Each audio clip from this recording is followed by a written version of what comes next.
We're back with another entry in the updated Resident Evil timeline series, the Resident Evil story. Last time I covered the prequel, that also was a sequel, Resident Evil 3, covering both the creation of the classic version and its reimagining, and Resident Evil Outbreak, the series' first foray into online multiplayer. After surviving the nightmare of the Spencer Mansion, the remaining STARS members vow to bring Umbrella down, but they were too late to prevent a tragedy that would change the world. The T-Virus was loose in Raccoon City, and survivors banded together in a desperate fight for survival, while Jill Valentine was pursued by the relentless bioweapon known as the Nemesis. This time I'll be focusing on a game that has a very mixed reaction from fans. You either love it or you hate it. Operation Raccoon City. Now let me make something very clear, because last time I covered this game the comments were filled with, "This game is not canon."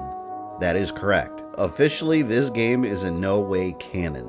It's an alternate what-if scenario. It simply does not fit into the existing storyline, as it is. But we're gonna make it canon. Let's call this the GamerThumb cut. What happens if you remove its close ties to Resident Evil 2 and Resident Evil 3? Those are the only elements that prevent it from working. After that, you're left with an Umbrella conspiracy, a story of one paramilitary group attempting to cover up Umbrella's crimes, and another military team discovering who's responsible for the outbreak.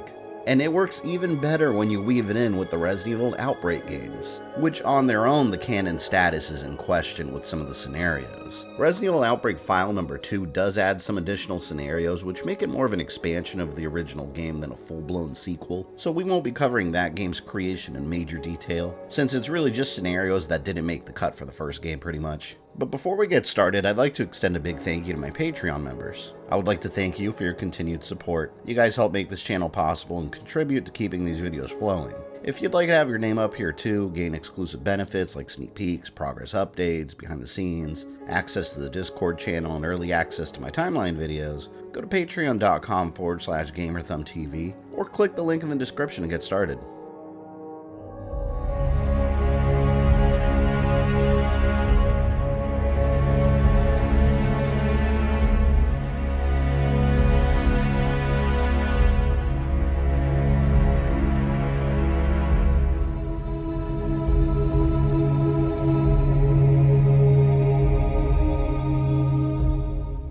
Ladies and gentlemen, this is your new Xbox 360. Heading into the 2010s, the Nintendo Wii, Xbox 360, and PlayStation 3 were the cornerstones of the home console market. It was a console generation in which Capcom was experimenting with brand new IPs, new gameplay styles for their legacy franchises. Previously in 2006, they launched one of those new IPs with Lost Planet Extreme Condition. In 2009, Resident Evil received another entry inspired by the gameplay of Resident Evil 4 with Resident Evil 5. And the Dark Side Chronicles was another addition in the light gun on-rail shooter side of the series. And the classic Bionic Commando series received a reimagined modern entry developed outside of Capcom by Swedish developer Grin. The Bionic Commando strategy of outsourcing to third-party developers was a company initiative pushed by Capcom at the time, what I like to call the third-party era. It was an attempt to expand their brands with different gameplay styles and reach various type of audiences, with mixed results. During the development of Lost Planet's sequel, Lost Planet 2, ideas began taking shape for Resident Evil's outsourced game. They envisioned an action-oriented third-person shooter, and began a partnership with a Canadian developer attached to the SOCOM series, Slant Six Games. In order to develop the concept further, Slant Six Games had an idea of their own for Resident Evil. They proposed a remake of Resident Evil 2 done in the same style as Resident Evil 4, but Capcom internally had already been having discussions about a full-blown remake of Resident Evil 2, which of course did eventually come to fruition.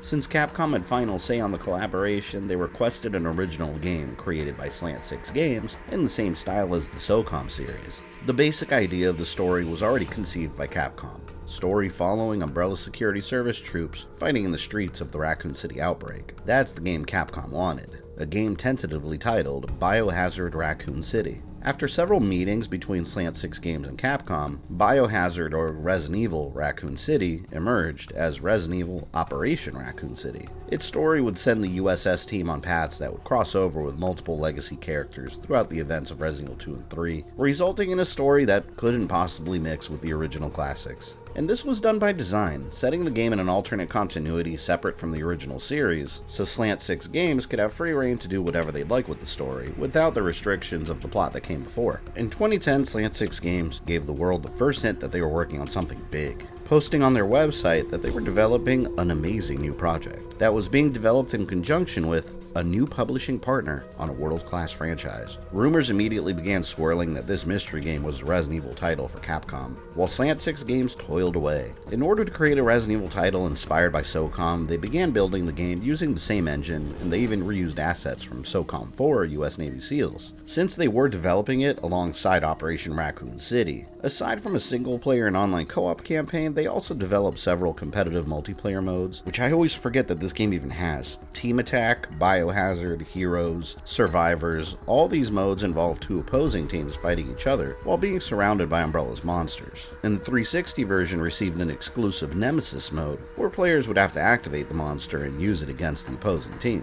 On March 20th, 2012, in North America, April 26, 2012 in Japan, Operation Raccoon City released. Would the gaming public embrace this new vision of Resident Evil? Well, sort of.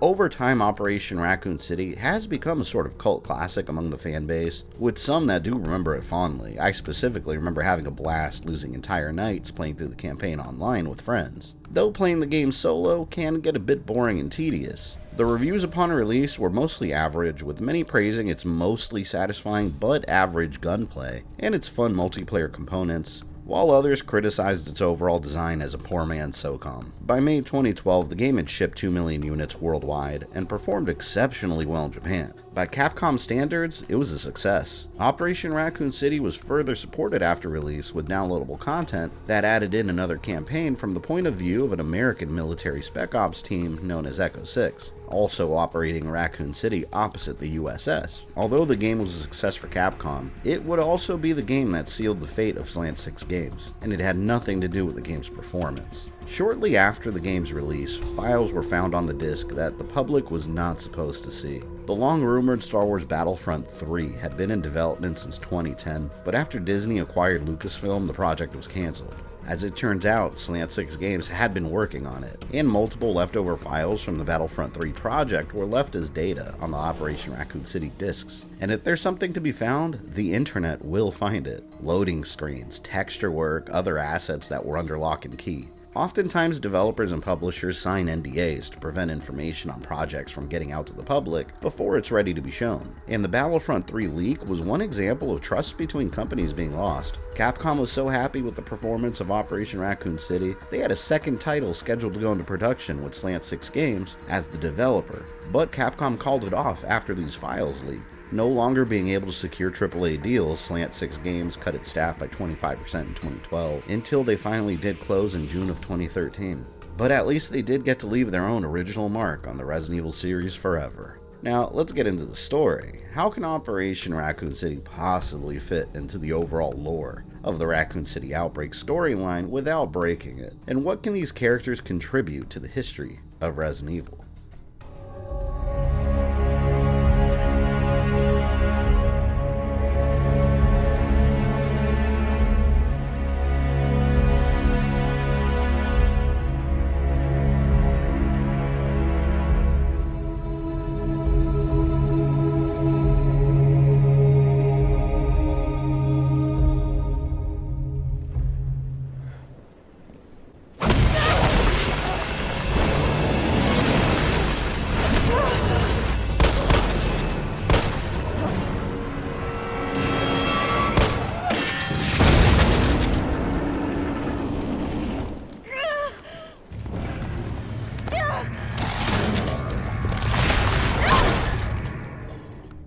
September 29th, 4:56 a.m., St. Michael Clock Tower, Uptown.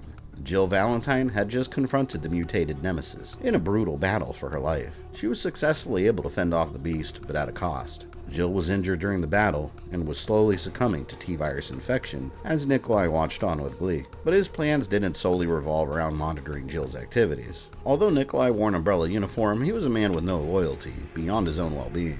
While accomplishing the missions provided by Umbrella, he was also engaging with their competitors for better offers. And hours before Jill fell, he would come into conflict directly with his employer. By the evening of September 28th, the situation in Raccoon City was beyond containment, and Umbrella had to shift their objectives. In the early hours of the outbreak, to show their public face, they'd been helping to evacuate civilians, but as the outbreak worsened, the risk of their involvement being discovered was becoming greater. Communications were cut to the outside world, but questions were being asked by the news media beyond Raccoon, and footage from within the city had leaked to the outside world. It was clear that whatever was happening within the city was no chemical leak or natural disaster. Umbrella would keep the UBCS forces active inside Raccoon to give the public appearance of helping civilians. Meanwhile, multiple USS squads were deployed all over the city.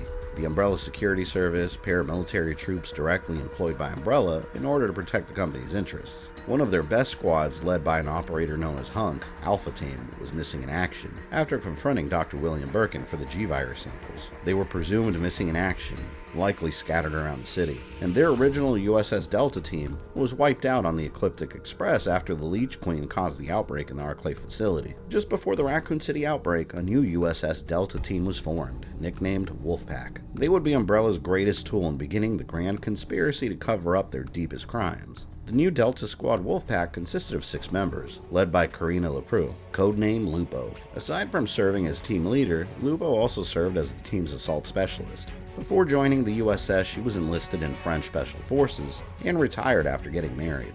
What was supposed to be a happy time turned into a life of turmoil. Her husband was a violent man, physically abusive to Lupo and their children, until one day she retaliated and killed him with her bare hands. She was charged with murder, but acquitted under the circumstances and returned to life as a single mother. In order to provide for her children, she used her military experience to sell her services as a mercenary and came into the employ of Umbrella. The soldier known as Vector was trained directly by USS Alpha Team's Hunk in Umbrella's Rockford Island facility. After they came to a standstill in the hand-to-hand combat trial, Vector's real name was unknown, and his history was heavily classified. But under Hunk's tutelage, he honed his knife combat skills and mastered several martial arts styles under various masters. Eventually, Hunk recommended that he be placed in the new Delta team, and he was assigned the role of Recon Specialist. To assist in his new role, Vector also customized his uniform to include stealth camouflage technology to remain hidden. Michaela Schneider, codenamed Bertha, operated as Wolfpack's medic. Prior to joining the USS, she was a medic in the German military where she took her knowledge of the human body to extreme lengths. She took pleasure in the power she wielded over the lives of others. Instead of healing her patients, she began using them to test how much pain the human body could handle. When her experiments were discovered, she was discharged and joined the private sector as a torturer for hire. Her lack of compassion for human life and vast medical knowledge made her an excellent candidate for the USS. Vladimir Bodrovsky, codenamed Spectre, served as Wolfpack surveillance specialist, and he was an expert sharpshooter. He previously served in the Soviet Union as an intelligence officer, where he learned to blend in with his surroundings unseen and unnoticed. His time as an intelligence officer made him several connections in the criminal underworld that he blackmailed for his own personal gain. But he was forced to flee the Soviet Union once his illicit activities were discovered, and he found a new home within the ranks of the USS. Christine Yamada, codename Four Eyes, became Wolfpack's field specialist. She was educated as a virologist and had a powerful obsessive interest in science since childhood. Four Eyes struggled socializing with others growing up, as she often experienced detachment from normal human emotions.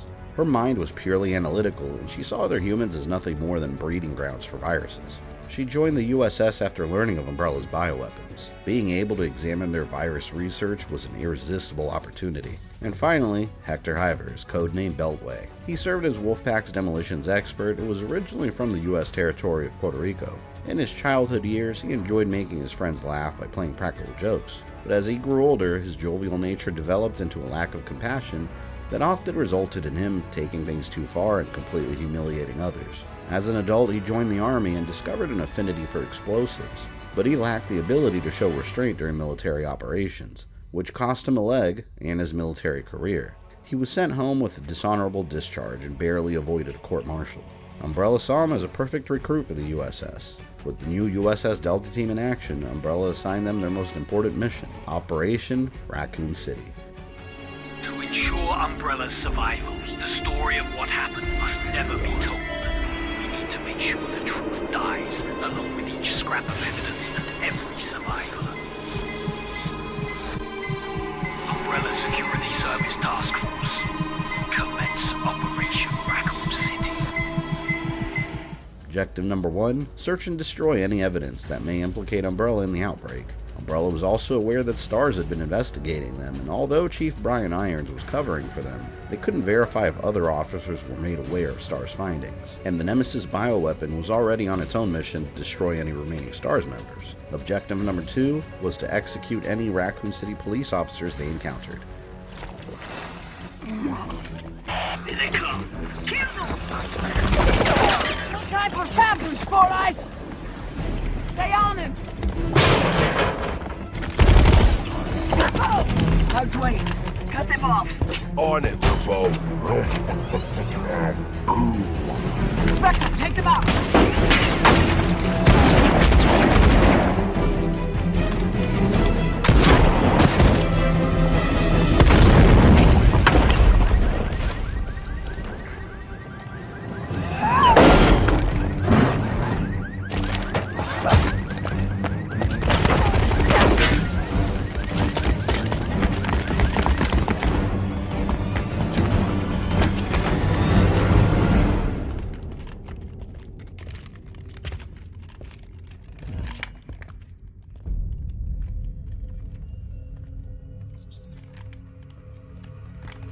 If he keeps bleeding, he's gonna attract the entire neighborhood. Quiet. I hear him.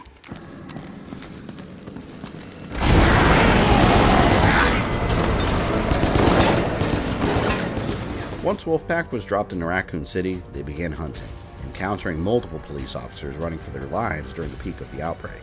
Wolfpack was well armed, but were still surprised by the sheer number of infected. Police officers, civilians, the T-virus infection spared no one. And Umbrella management gave Wolfpack their first coordinates to begin the cover-up, Raccoon City Hall. City Hall was filled with documentation and blueprints of construction permits that Umbrella funded. If any of those made it out, it could hint at the existence of Umbrella's secret network of labs underneath the city. On the way to City Hall, they encountered Nikolai of the UBCS, prior to him encountering Jill Valentine.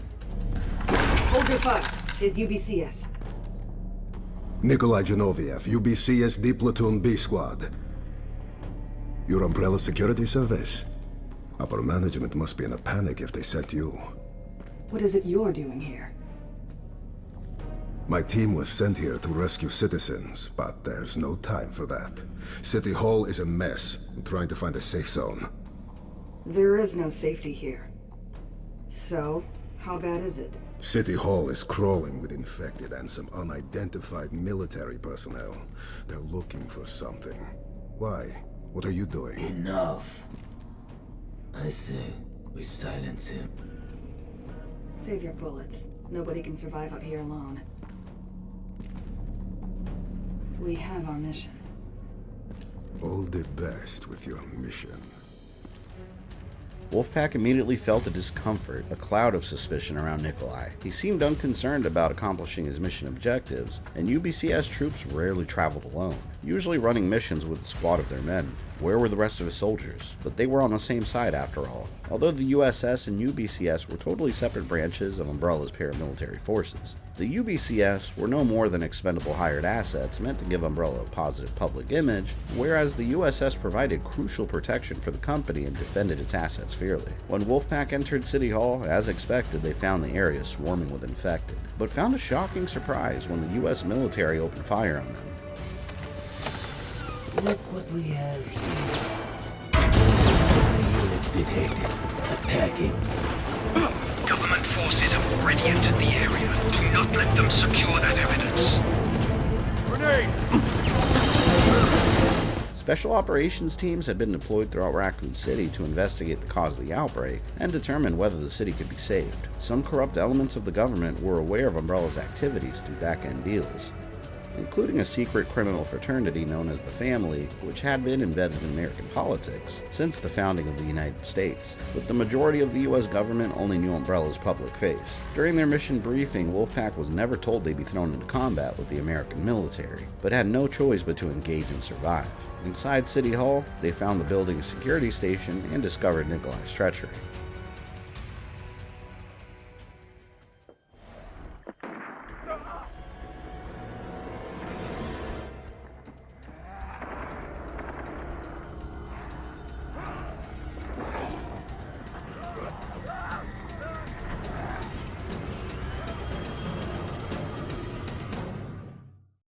Nikolai and his team. Isn't that against company policy? It was clear that Nikolai was up to something. The security footage revealed that he used his own men as bait to survive, something Umbrella specifically forbade in their standard operating procedure. Deeper into City Hall, Wolfpack was searching for the server room where all security footage was stored. If any of it left Raccoon City, it would expose Umbrella forces opening a fire on American military, and Umbrella would never be able to deny it. The servers themselves had to be destroyed, in an area where Nikolai had just been through. This must be Nikolai's team. That sicko is feeding people to the infected. What the hell is this about? Don't forget why we're here. Let's take care of those servers.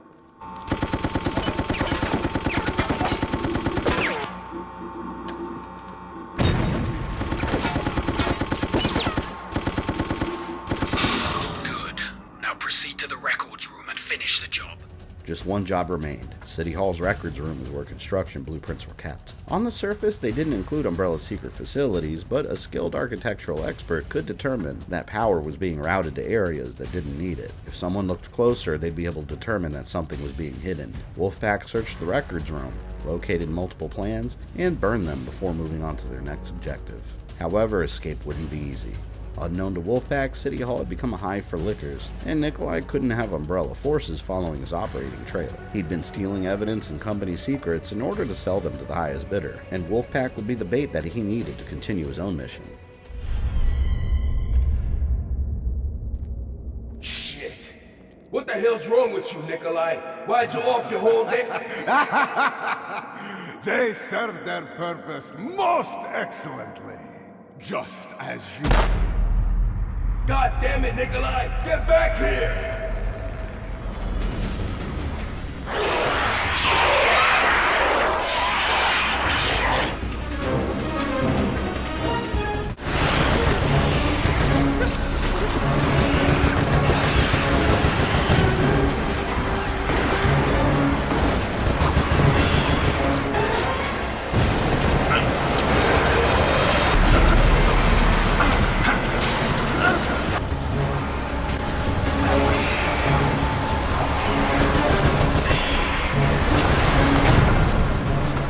Meanwhile, the survivors from Jay's Bar and the Apple Inn found themselves united after meeting in the city streets. The group traveling with Officer Kevin Ryman escaped the Raccoon Police Department before it fell, but suffered a crash, escaping on foot. Kevin was the only officer to survive, and the rest of the group went with him. And the reporters traveling with reporter Alyssa Ashcroft found them while traveling the streets after escaping the Apple Inn Hotel. Together, the survivors united and found shelter inside Raccoon General Hospital, and they hoped that help would eventually come. For now, the wing of the hospital they were in seemed like a safe alternative to the streets below. Barriers protected them from the infected roaming around the rest of the building, and some of the medical staff had survived the initial outbreak, but Raccoon General wouldn't be the safe haven they so desperately sought.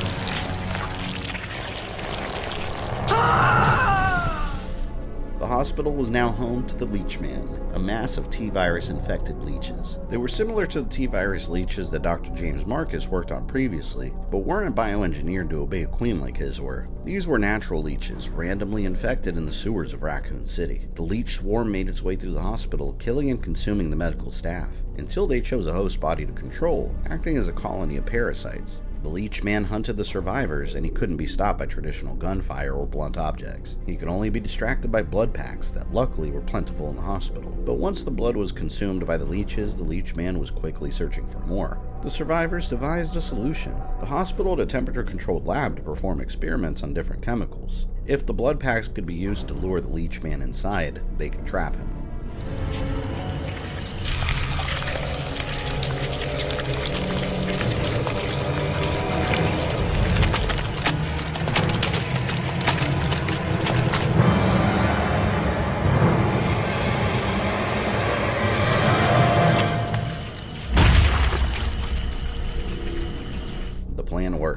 leeches couldn't withstand the high heat. Unfortunately, the doctor underneath the leech colony couldn't be saved. His body had been long drained almost completely of blood. Although this leech man was finished, there were still leeches roaming the hospital. It was only a matter of time before they congregated and took over another body. There was no choice but to leave and risk their lives against the infected. The only remotely safe way out of Raccoon General was through the underground passageways leading into the sewers. Unknown to the survivors, the sewer passageway is where the leeches originated.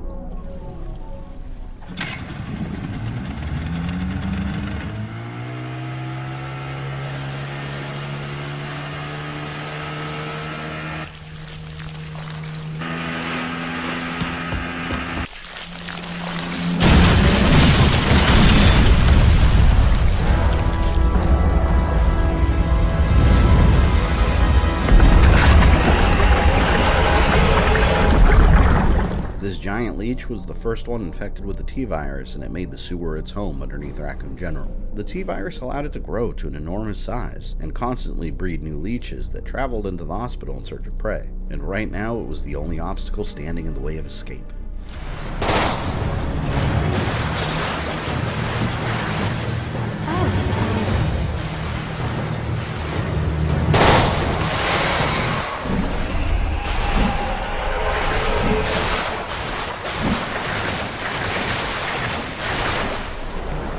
The giant leech was dead, and the way was clear. But the small boat the survivors used was damaged beyond use. They would have to travel from here on foot. After barely escaping City Hall with their lives, Wolfpack continued Operation Raccoon City. Umbrella was aware that multiple people survived the initial outbreak and were still inside the city. All survivors posed a risk to Umbrella. The longer they lived, the more likely it became they could implicate Umbrella in some way. But Umbrella didn't have the resources to eliminate them one by one. Instead, they would plunge major parts of the city into darkness and unleash their bioweapons on the populace. Wolfpack needed to reach Raccoon General Hospital's rooftop and collect EMP generators from an Umbrella chopper, then take them to one of Raccoon City's major power plants and destroy the power grid. But Nikolai would ensure that Wolfpack's mission wouldn't be easy. He'd been communicating with a client that wanted to see Umbrella fall, and as long as that client was willing to pay top dollar, he would work to accomplish the mission.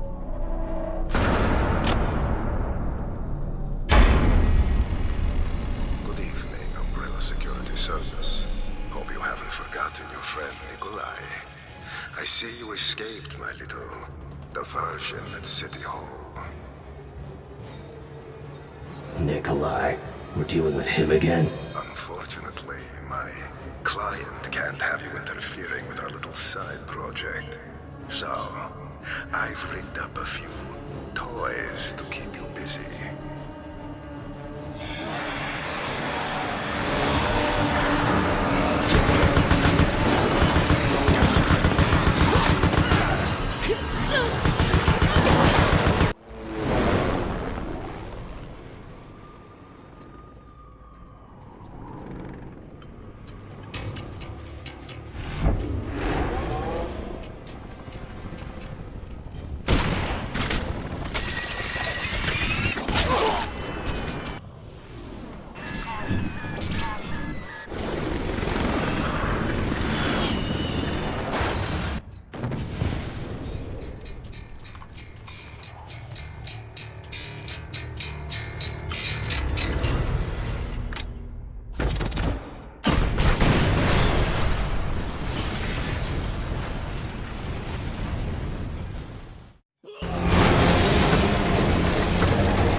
Place is on fire. We need to get out of here immediately.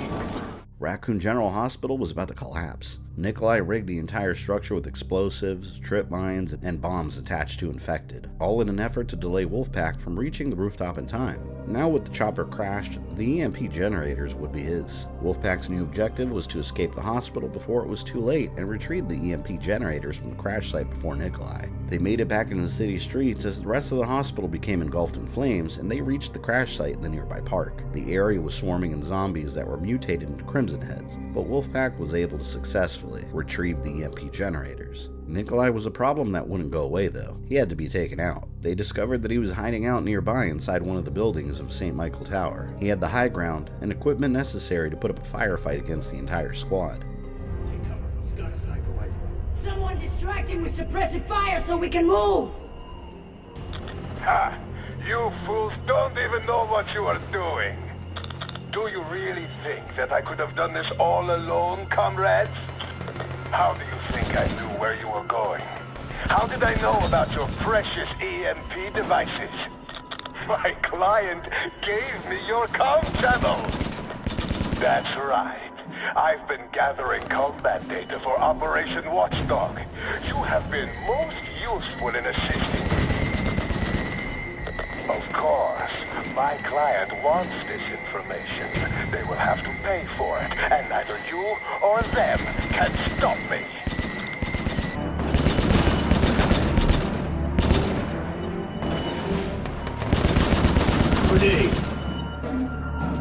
Nikolai is not a priority. Disengage and proceed to the power plant immediately. We need to deactivate that power grid. Nikolai held his ground, but Wolfpack wouldn't be able to stop him for now. Umbrella management ordered them to disengage. Although he had become a thorn in their side, he was not the top priority. For now, Nikolai would escape with his life, and Wolfpack would continue into the power plant. The remaining citizens of Raccoon City would have to continue fending for themselves with almost no power.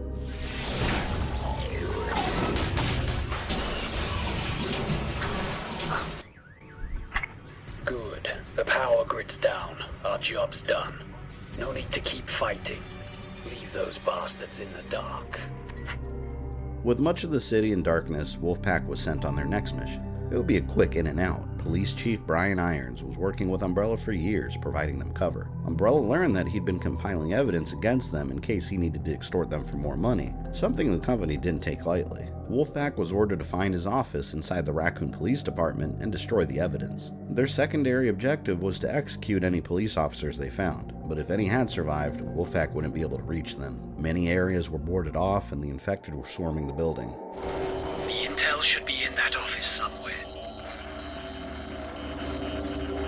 Here we are. That's it. That's it. Now we get out of this shithole. It's about time. Management has been getting nervous. That should be it for Raccoon City. No one's left to expose us. Now get out of there and we'll arrange your extraction.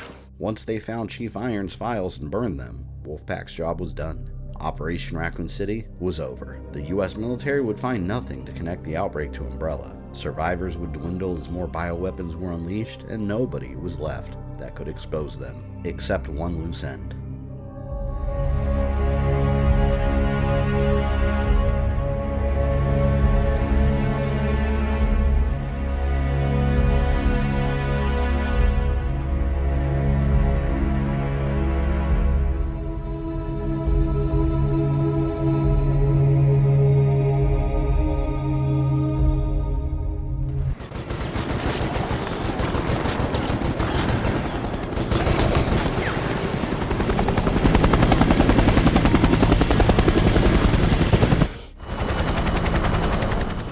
After finishing all of their objectives professionally, Wolfpack made their way to the extraction chopper waiting outside the Raccoon Police Department. But as they approached, it left without warning, and Wolfpack was swarmed by infected. Umbrella had just abandoned the USS Delta Squad, the only loose end remaining that knew about the evidence found within Raccoon City. In a desperate bid for survival, Wolfpack worked together to clear the area and figure out why the chopper left them. And they would experience Umbrella's treachery firsthand as the company began the next phase of their plan, the dropping of bioweapons all over the city to destroy any remaining survivors.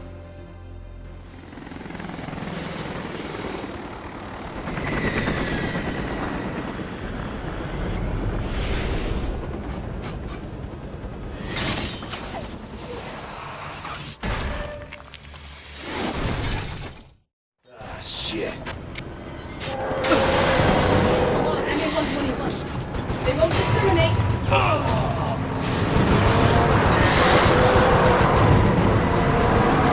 Umbrella's first drop was Wolfpack's location. Capsules containing hunters opened up, and the creatures went rampant through the city streets, jumping and slashing at everything around them. All the files Umbrella knew of that could implicate them were destroyed, but now the human evidence had to be destroyed, including Wolfpack.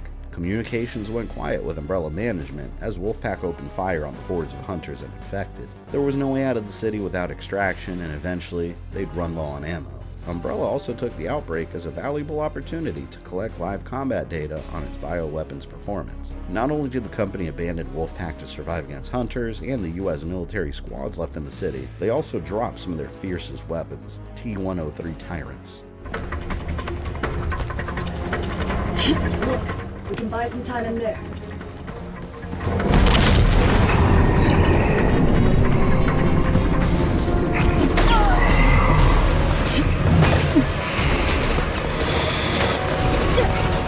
T-103 was the result of the Tyrant project, the base on top of which the Nemesis project was developed. But a T-103 in its raw form were modified clone bodies of the T-002 Tyrants mass-produced in Umbrella's Sheena Island facility. The T-103 retained some level of human intelligence and would follow strict orders obsessively, without stopping until the mission was complete. It was impervious to pain and had improved cellular regeneration over its T-002 predecessors. If a T-103 had to regenerate too much, however, secondary mutations could occur that could render them uncontrollable, so they were also equipped with coats containing a series of power limiters inside that would keep those mutations in check.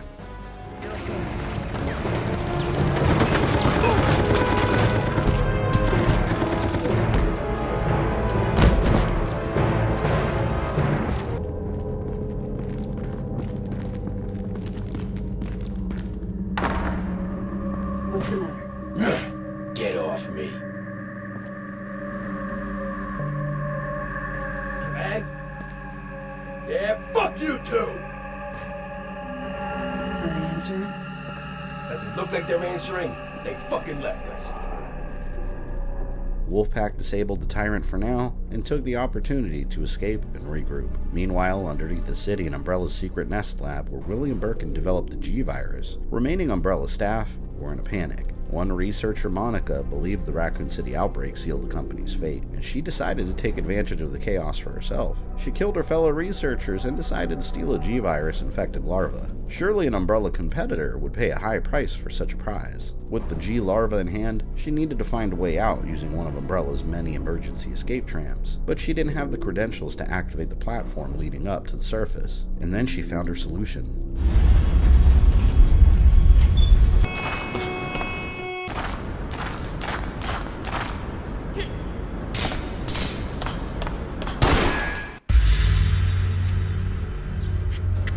Monica? I didn't expect you to return. What is that capsule? Wait! Are you after this too? I don't understand what you're talking about. Give me your ID card.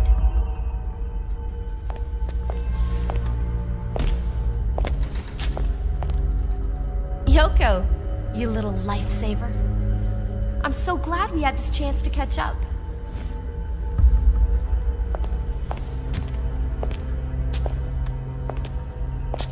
Have a nice life.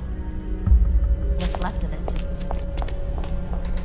The survivors from Raccoon General Hospital followed the sewers, and it led them directly to the Nest lab. Yoko's memories were starting to return in small amounts, and she recognized Monica as a former co-worker at Nest, but couldn't remember any details. Monica knew she could use Yoko's ID card to escape the facility and took it, leaving Yoko and the rest of the survivors to find their own escape route. Since the sewer line ended there, they believed that the lab itself would hold answers to another escape route, and they followed Yoko's lead inside. Although her memory was still mostly missing, she found the facility familiar. Once the group entered the inner parts of the lab, Umbrella Security received notification that intruders had made their way inside Nest. It was time to reactivate Wolfpack in exchange for extraction from the city. Come on! This is Wolfpack! We are pinned down and destroying massive amounts of your precious POWs! It's in your best interest to evacuate us immediately! Man, you need to evacuate ASAP! Get us out of here! Fuck you! Come on! If you're even listening, we need extraction immediately! Delta Team, come in. Over. Delta Team reporting.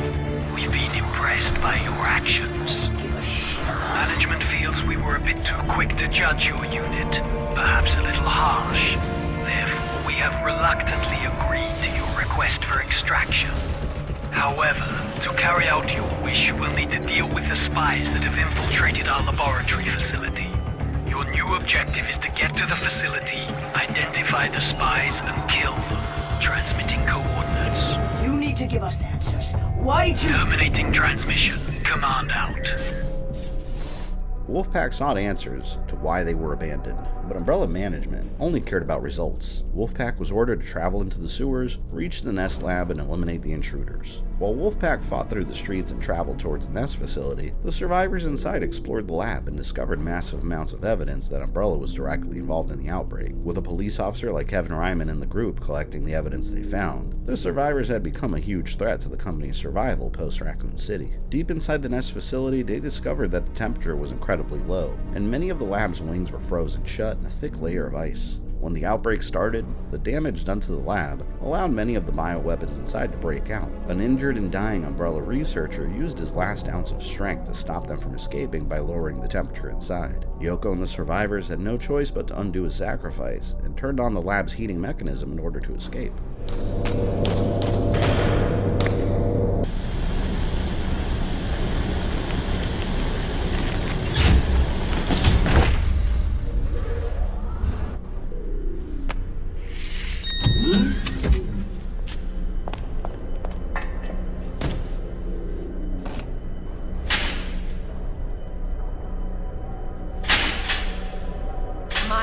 Come on! It won't move! Why? Oh, give me a break! I don't believe this! Something else I have to fix to get out of here.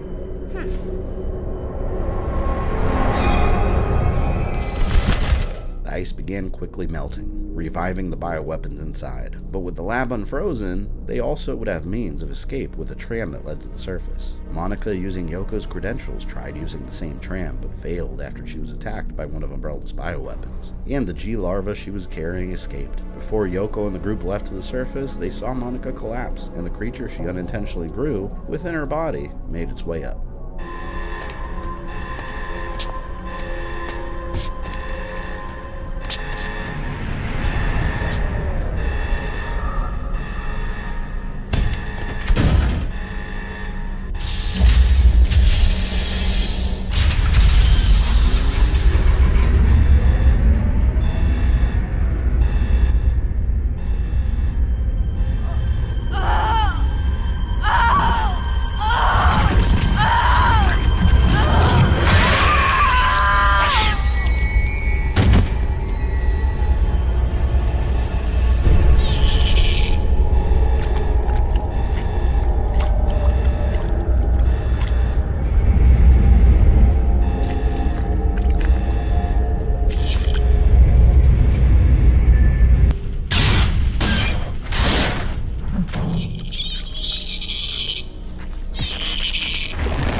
G-larva was destroyed, and the survivors took the tram to an unknown destination. But any destination had to be better than staying within the city. After they left, Wolfpack finally arrived within the Nest facility, not knowing who the targets were that they were hunting or that they had already escaped. And now with the lab unfrozen, all of Umbrella's bioweapons that were previously rendered incapable of moving were now freely rampaging around the facility. Wolfpack opened fire and traveled into Nest with no signs of the intruders and no communication from management. They were risking their lives for nothing, and even encountered a new variant of infected. The lab had also been growing bioengineered parasites, the Nemesis Beta parasites. Similar to the Nemesis Alpha used in the Nemesis Tyrant, but much weaker. They had the ability to attach themselves to T-virus infected humans and control them. The parasites on their own were fairly harmless, but if a swarm of them came together and attached themselves to a large number of zombies, they could easily overrun any attacker. Wolfpack survived every encounter, but fires were breaking out in the facility. They had no choice but to leave empty-handed, and Umbrella management was furious that they'd failed their mission. Wolfpack contacted Umbrella and received only silence before they made their way out of Nest. On the streets of Raccoon, the US military continued its mission of uncovering the truth behind the outbreak and dropped one of their most skilled special ops teams into the city to investigate, Echo 6, a team that Wolfpack would come into direct contact with while searching for a way out of the city. The city's gone to shit. I've never seen anything like this. Alright, deploy the special operatives. There's more than just a common cold going around down there. We need to get to the bottom of this. Hey! Kill them all. Who the hell are these guys? Let me ask them.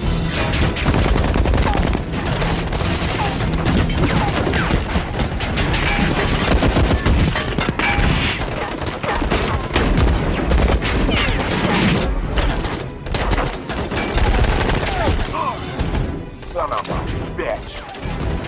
Right back at you.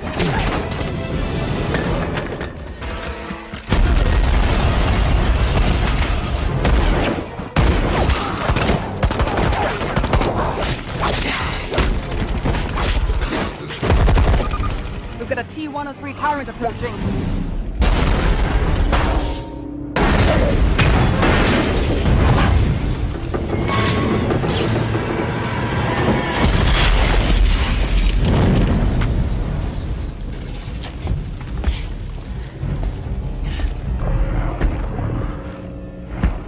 Holy shit!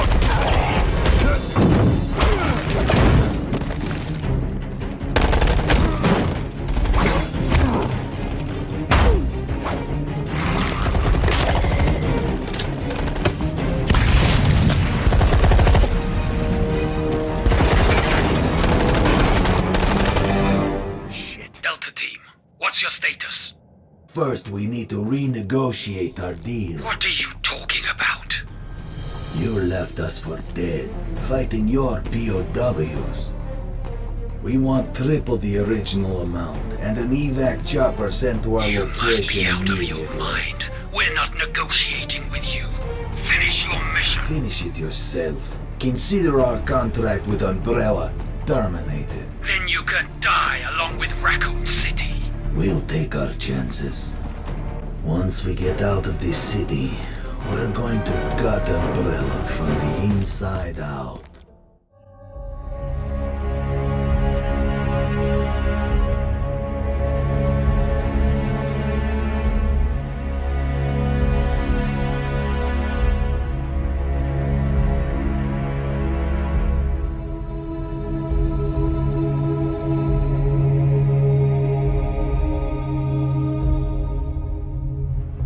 Wolfpack used the T-103 as a distraction and fled the area. Their primary objective was now their own, to escape the city with their lives. They were done with Umbrella. They followed their orders and did the company's dirty work only to be left behind and put in danger constantly without support. Encountering another US Special Ops team was the final straw. Once Echo 6 fought off the T-103 Tyrant, they searched for any sign of civilian life.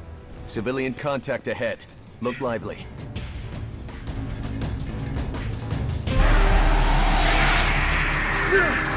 What's wrong with them? You're authorized to use force on any hostiles. But everyone they encountered were long gone. Infected monsters roaming and attacking with an insatiable hunger. Wolfpack swore that the company would pay for abandoning them. Umbrella had just made an incredibly dangerous enemy out of their now ex-USS Delta team. They had too much information at their disposal that can harm the company, and now the US Special Ops Echo team was in the city looking for answers of their own. Luckily, Wolfpack destroyed most of the evidence implicating Umbrella, and much like Wolfpack, Echo 6 consisted of 6 members. The team was led by Crispin Jettingham, codenamed DA. Much of his history is classified, and some believe that he could have been a child soldier used in foreign wars. He served the US military for most of his adult life, and he was skilled with just about any weapon he could get his hands on. DA was by the book and led Echo 6 as captain with professionalism and concern for the safety of his fellow soldiers. Caroline Floyd, the team's recon specialist, codenamed Willow. In her early years, she lived a difficult life of poverty with her parents. They were of Cree heritage and lived on a reservation in Montana among other American indigenous tribes. Once she finished her public education, she immediately left home to join the Army and exceeded all expectations when it came to testing her skills. In the military, she became proficient in knife combat and could blend into her surroundings stealthily as needed. Erez Morris, Echo 6's medic, codenamed Harley, was part of a criminal biker gang before joining the military. In 1991, he was arrested and given the option to join the Army to avoid a prison sentence. The Army taught him discipline, and he formed a close brotherhood with his fellow soldiers. During the Gulf War, he performed admirably as a medic and fully believed in the idea of never leaving a man behind. After the war, he was recruited into Echo 6. Sienna Fowler, the Echo 6 surveillance specialist, codenamed Party Girl. She grew up in South Carolina and used to organize parties for corrupt businessmen in order to record incriminating behavior and expose them, selling the footage for money. During one of those parties, she also managed to compromise a surveillance expert with the government and was offered a role in the military, where she also became an expert as a sniper. Lawrence Kimbala, codenamed Shona, became the team's field scientist. He was descended from the Bantu people of southern Africa and grew up in Zimbabwe, surrounded by death and suffering. He made it his life's mission to fight diseases that plagued his nation, becoming educated under the tutelage of his biologist father. Over the years, Shona became an expert on multiple types of diseases, and after his father passed, he decided to further his education in medicine at Harvard University, where he studied virology in an effort to learn how to control viruses. The military was so impressed with his expertise in the field that he was brought in as a military doctor working on their special weapons programs. And finally, Marissa Ronson, Echo 6's demolitions expert, codenamed Tweed. Prior to 1998, she was employed as an agent in the UK Secret Intelligence Service. During a bomb disposal operation, she suffered an injury that led to her being removed from active duty, and she resigned. But she was a highly trained recon specialist with a unique expertise in demolitions. So the US Army reached out to her to be part of Echo 6, and she accepted.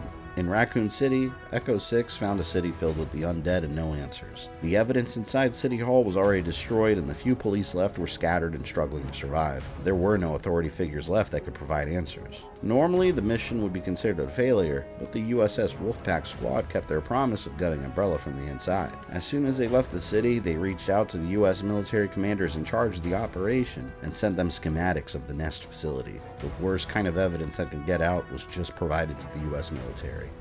That sure seems like a lot of power running to a lot of nothing under all that earth. Echo 6.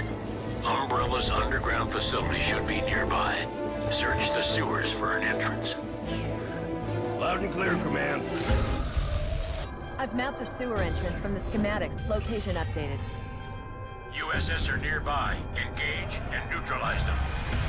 If the Echo 6 team found that lab, nothing could hide Umbrella's involvement. Echo 6's new mission objective: go into the Raccoon City sewers and confirm the existence of Umbrella's secret lab. Umbrella management diverted USS squads into the sewers and ordered them to fire on any US military they came across. The lab had to remain hidden. Inside the sewers, Echo 6 encountered scores of USS troops opening fire on them, but the infected William Birkin was still wandering underground, a monster totally different from the infected they'd seen above. What the fuck is that?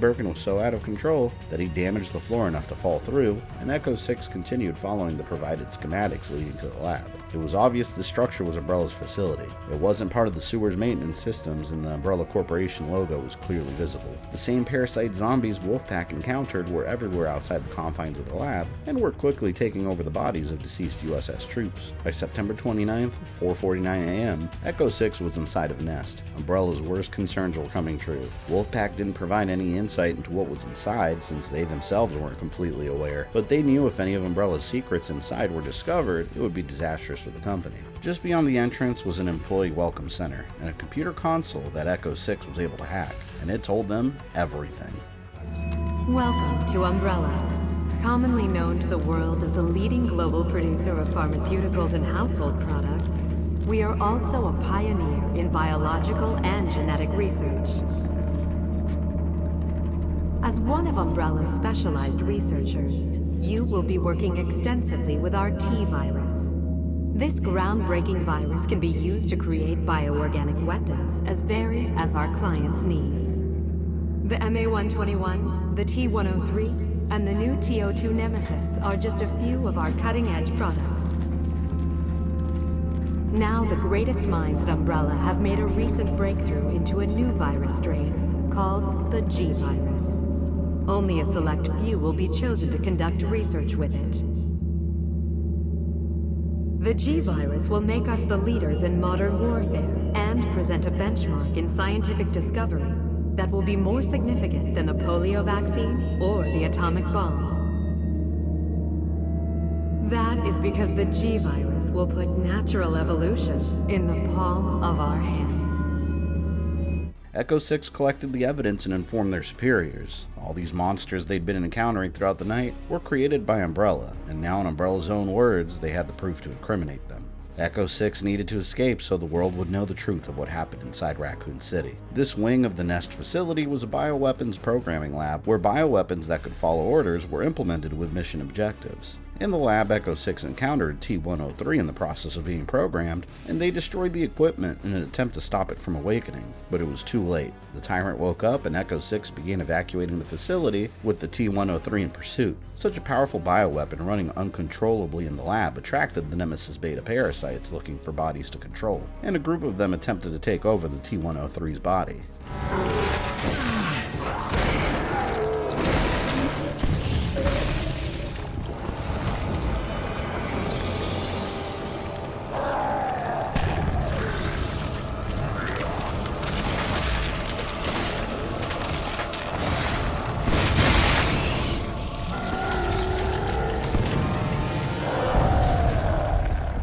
Leaving Nest led Echo 6 to Umbrella's waste disposal factory, where the T-virus also began spreading and contributing to the initial outbreak, a facility Umbrella referred to as the Dead Factory. By now, Umbrella was aware that they were compromised, and all efforts were put in place to stop Echo 6 from escaping with hard evidence. Umbrella threw everything they had in the area at them. Multiple T-103s were dropped in with compromised power limiters that forced them into a secondary mutation, the Super Tyrant form. The squad worked together to hold them off until the military could get an experimental railgun inside for support. Another one!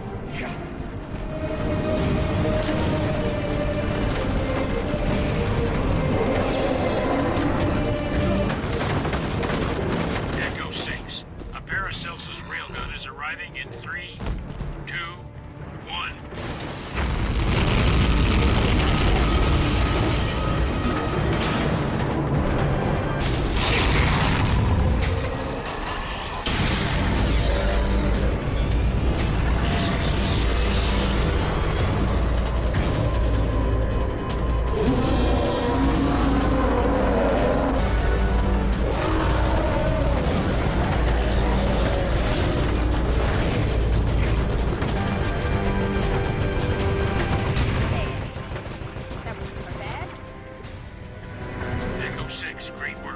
With the assistance of the rail cannon, Echo 6 was able to escape the Dead Factory with their lives, and called in for extraction. But extraction would have to wait. The area outside was far too dangerous for any pilot to land safely. It was taken over by infected and parasite zombies, and a threat worse than anything they'd faced so far.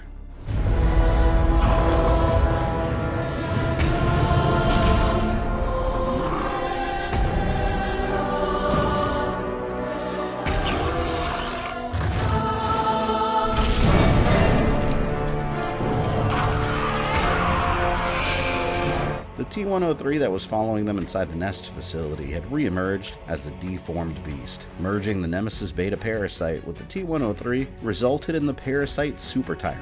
It was struggling to maintain control of itself while the parasite merged with the insides of its body, and the Tyrant had an exposed heart, a weakness that DA was able to spot immediately, but it was covered until the creature took too much damage, sending its regeneration factor out of control.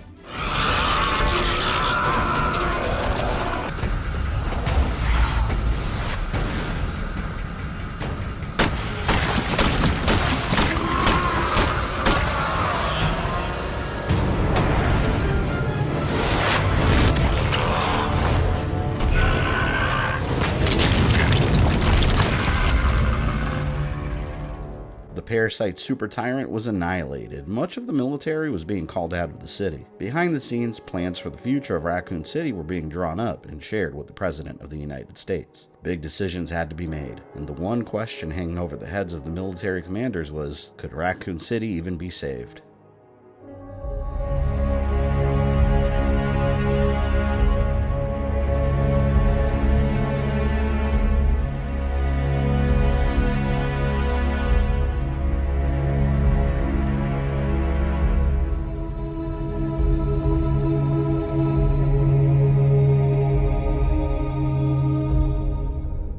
For the time being, Echo 6 would remain behind and gather more evidence against Umbrella as Wolfpack continued feeding even more information. On September 29th, as daylight broke through the trees of the Raccoon Forest and the Arclay Mountains, the survivors that left the Nest facility in the tram found themselves guided by an old man familiar with the area. He offered to get them to the next town over. Normally, Umbrella employees would have secret transportation from that location to the Arclay lab or the executive training center, but since those were out of commission and the outbreak was in full effect, the survivors had no choice but to venture into the woods. Along the tram's path, the group also picked up two more survivors. Jim Chapman, an employee of the Kite Brothers Railway. He was working at its South Raccoon Street station when he clocked out from a hard day's work and went to relax at Jay's bar. Jim was a coward by nature and spent most of the outbreak hiding alone at his job after he fled the bar. He came across a nurse from Raccoon General Hospital called Kathy that fled the hospital once the outbreak started. Now both of them had a group of their own that could protect them. While exploring the forest, Alyssa Ashcroft began having flashes of her memory return. Like Yoko, she was suffering from the same type of memory loss, and believed there had to be a connection between them. The old man had begun moving quickly, and they lost him in the forest, but they followed the trail he was leading them through. Instead of heading to a nearby town, they arrived at an old abandoned hospital. The entire trip was in fact a ploy, a trap set up by the old man to lure victims inside.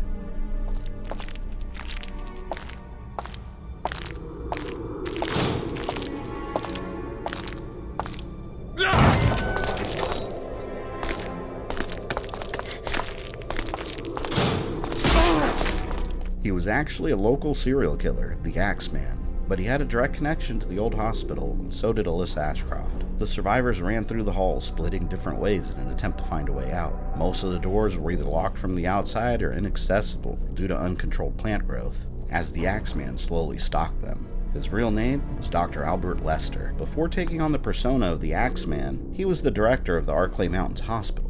In collaboration with an Umbrella researcher named Dr. Greg Mueller, Dr. Lester began an illegal experiment by injecting patients with an experimental virus. It was a strain of the T virus designed to specifically target cancer cells that he called TJCCC203. Patients injected were seeing improvements as their cancerous cells were dying quickly, but they eventually began experiencing the expected T virus symptoms and an intense hunger. Dr. Lester also had a wife with terminal cancer, and he was desperate to save her. He used the same experimental treatment on her and hoped it would cure her cancer without any of the negative effects of T virus infection. But his wife, Dorothy Lester, unfortunately succumbed and became a zombie. Dr. Lester kept her hidden, and rumors began spreading about the experiment and the mysterious deaths inside the hospital. Two investigative reporters went in there to find answers, Alyssa Ashcroft and her friend Kurt. Kurt was the far more experienced journalist, and he searched through the hospital, finding the experimental treatments being used that were responsible for the deaths. But he also discovered the infected Dorothy Lester. He tried to help her, but right in front of Alyssa Ashcroft, Kurt was attacked and eaten. Alyssa was terrified and attempted to flee, but she was knocked out and captured by Dr. Greg Mueller.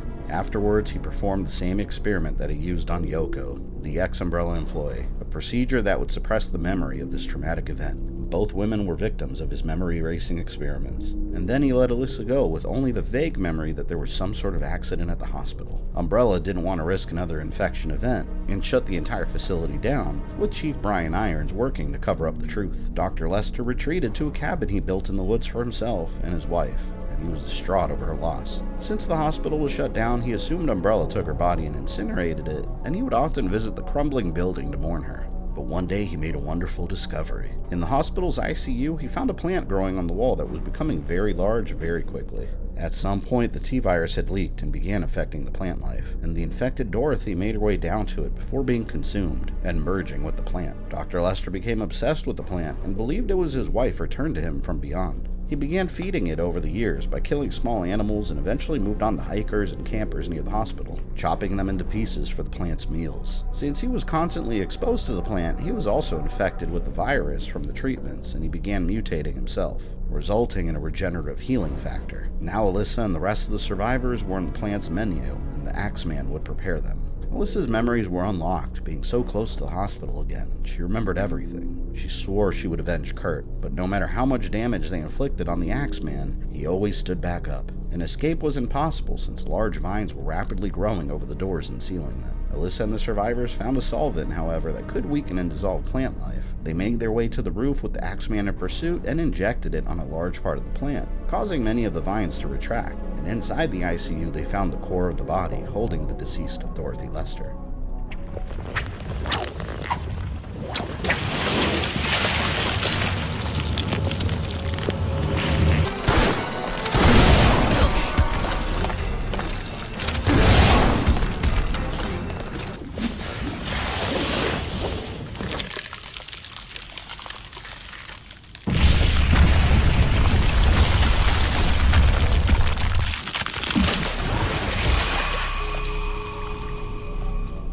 Destruction of the plant and his wife, the Axeman was enraged and chased them through the hallways. But the vines intertwined in the structure were the only things holding the building apart. Once they were gone, the entire structure would collapse in only a few minutes. Alyssa and the survivors had to find a way out quickly, but the Axeman, Dr. Lester, decided to stay and join his wife.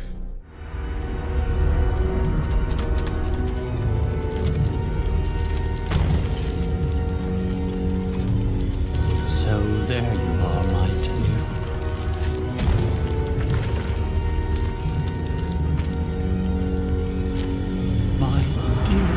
Dear Dorothy,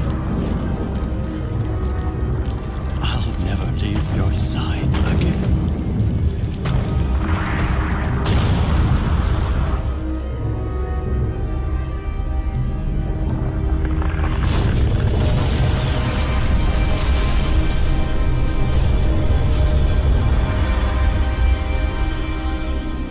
After the hospital's collapse, the survivors found themselves once again with no way out and lost in the forest. Together, they made the decision to return to the city and find another way to escape. The Raccoon Forest went on for miles, and travelers regularly got lost in its mountains. If they ventured any further, they could suffer the same fate. Jim suggested that they travel back to the Kite Brothers Stoneville Station subway entrance. He knew the subway maps like the back of his hand, and he suggested that they take one of the tramps to the other side of the city, where they might be able to make it on foot to the outskirts. Together, they made it into the subway station by early afternoon, and unfortunately on the way, Kathy was lost. The nurse that had just joined the group was pulled into the crowd of infected. The remaining survivors found multiple subway trams with no power, thanks to the power station being taken online by Wolfpack the night before. In order to get the vehicles running again, they'd have to activate the emergency power generators below in the maintenance areas. The bowels of the subway station were dark and infected employees roamed its hallways. It seemed like a miracle that Jim survived on his own by hiding away at his workplace. David King's mechanical and plumbing skills helped the group traverse the underground and drain the water, flooding the passageways leading to the power conduits. Once power was restored, the group traveled to the subway train and found that one of them was on the way back to the station and out of control.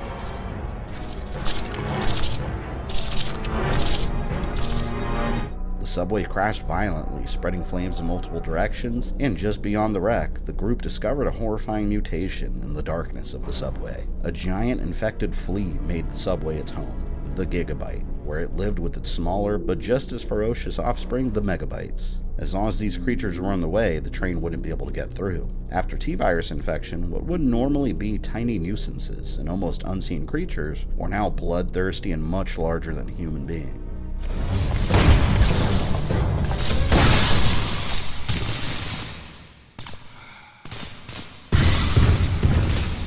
After the Gigabyte was destroyed, the Megabytes began chasing the survivors wildly. Their only hope was to board the departing train and escape the subway to the outskirts of the city. That same afternoon, September 29th, 4:18 p.m., Carlos Oliveira finds the unconscious Jill's location and began traveling through the city to get her medical attention. The survivors reached the final stop of the subway and exited near the outskirts of Raccoon City. As evening was beginning to descend upon the town, Dr. George Hamilton recalled a letter he found when they were hiding inside the Raccoon Police Department. A colleague of Dr. Hamilton, Dr. Peter Jenkins, had written him the letter from Raccoon University. It was just outside the exit from the subway, and the group decided to go find out what was so important, since the university was so close. Inside the school, they found it mostly empty, with a few infected wandering. They also discovered diaries written by Dr. Jenkins. The doctor was in fear of his life, thinking that Umbrella was after him. At some point in 1998, Dr. Jenkins met Dr. Greg Mueller and learned about Umbrella's T-virus. Together, the doctors began working on an antidote, a treatment for T-virus infection in case of an outbreak. They developed the serum they called Daylight, an antiretroviral drug that could clear the body of T-virus infection. Secretly, Dr. Mueller was working on his own creation, his own version of Umbrella's T-002 Tyrant, and he began thinking that the Daylight antidote could present a danger to his own experiment, and so he plotted to kill Dr. Jenkins to keep Daylight from being mass-produced. George and the survivors found the result of Dr. Mueller's attack in Dr. Jenkins' office.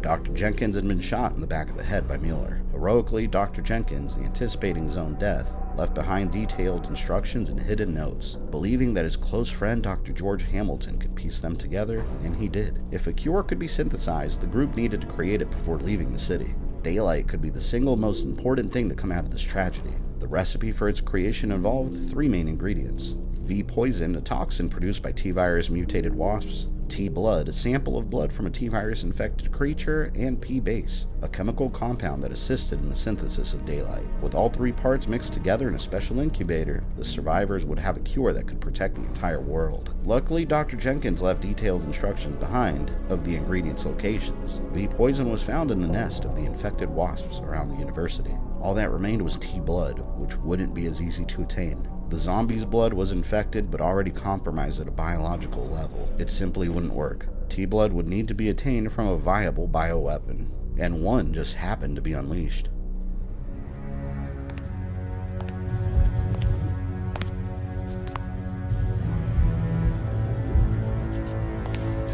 One masterpiece is enough.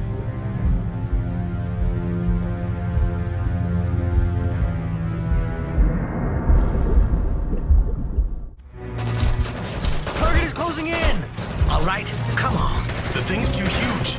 These 9mm are useless. Almost got him. Hold on! Calm down. You must give me your blood.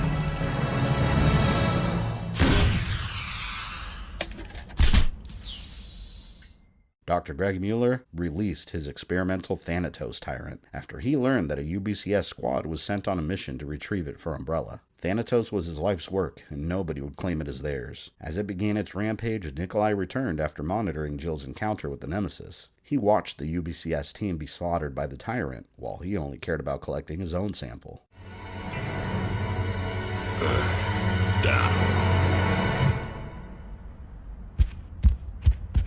Impressive.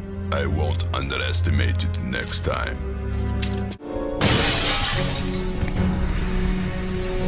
Now inside the university, Thanatos began chasing George and the survivors. While they escaped, George devised a plan. That Tyrant contained the T-blood they needed, but none of them were prepared to fight the bioweapon. The The building had loose wires that were still alive. If they can coax the creature to chase them right into one of those wires, they could temporarily disable it and collect the blood sample quickly. Don't come any closer! Hey there!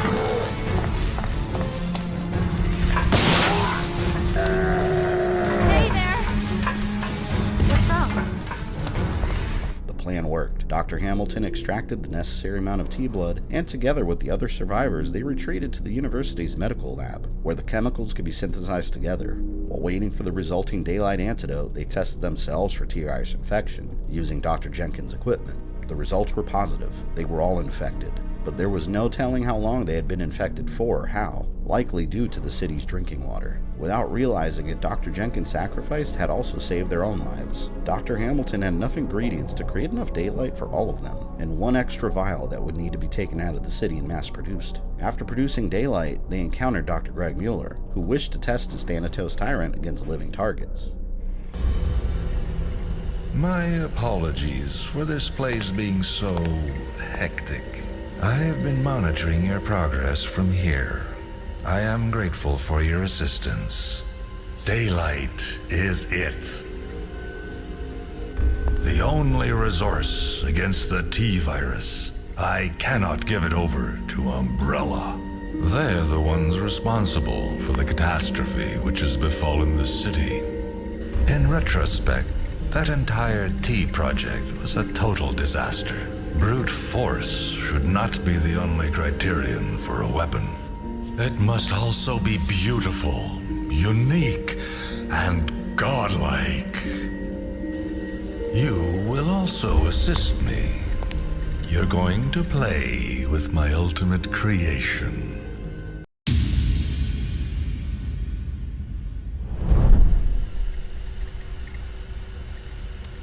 Farewell.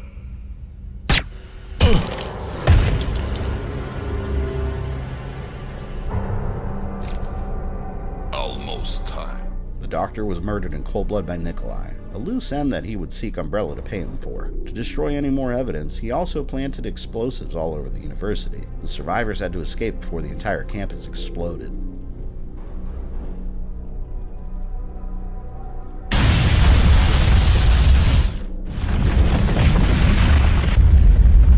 What was that?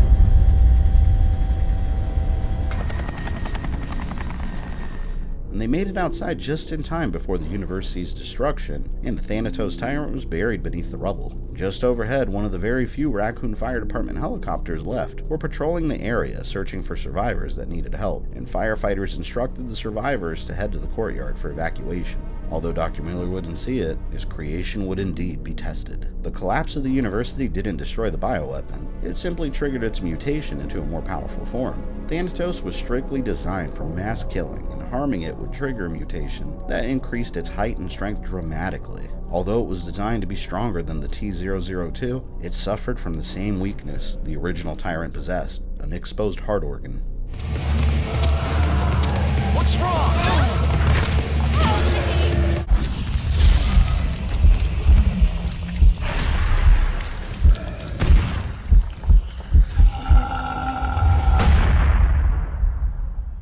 After the Thanatos fell, the firefighters in the helicopter landed, but a moment of celebration would turn into a heart-wrenching decision.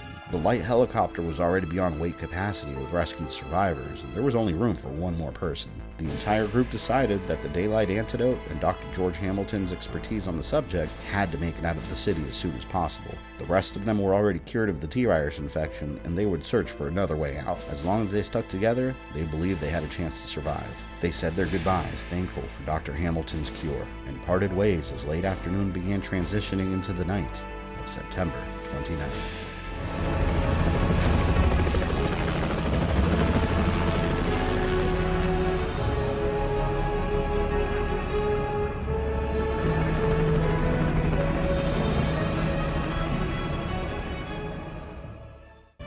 It's finished. I can finally rest. No, I have one thing left to do. I'm not a savior. It's just my duty.